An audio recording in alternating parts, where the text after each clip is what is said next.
తెలంగాణ రాష్ట్ర ముఖ్యమంత్రి రేవంత్ రెడ్డి సారు జోరుగా కురుస్తున్న వర్షాల మీద ఇవాళ ఖమ్మం జిల్లాకు పోయి పరిశీలిస్తున్నాడట.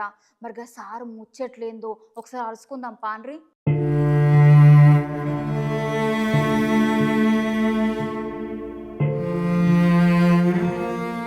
ఖమ్మం జిల్లా ముచ్చట్లయితే మనం చెప్పుకునే అవసరం లేదులే. ఎందుకంటే అక్కడ చిన్న చిన్న వీధులన్నీ సముద్రాన్ని తలపించినట్లే. వరద చాలా స్పీడ్ గా పోయేసరికి జనాలందరూ అతలకుతలమై నిస్సహాయులై బిల్డింగ్ల మీదకి ఎక్కి భయపడుకుంటూ తలదాచుకున్నారు ఈ 3 దినాల సంధి. అందుకనే నిన్నీయాల తెలంగాణ రాష్ట్ర ముఖ్యమంత్రి రేవంత్ రెడ్డి సార్ వాళ్ళని పరామర్శించేందుకు, గట్లనే ప్రమాదం జరిగిన వ్యక్తులను చూసేందుకు ఇవాళ ఖమ్మంలో సీఎం రేవంత్ రెడ్డి సార్ అయితే పర్యటించిండుల్లా. సార్ మరి నష్టపోయిన రైతులకు, గట్లనే వరద బాధితులకు ఏమైనా ఆదుకుంటారా లేదా అని జనాలైతే అంటున్నారు. ఇప్పుడు ఈ జనాలందరినీ కాంగ్రెస్ సర్కార్ ఆదుకుంటే చాలా బాగుంటది. ఇప్పటికే జనాల కోసం మంచి మంచి పనులు చేసిన కాంగ్రెస్ ప్రభుత్వం ఇప్పుడు కూడా ఈ జనాలను ఆదుకొని ఇంకా మంచి పని చేస్తది అని అందరూ అనుకుంటున్నారు సార్లు. మరి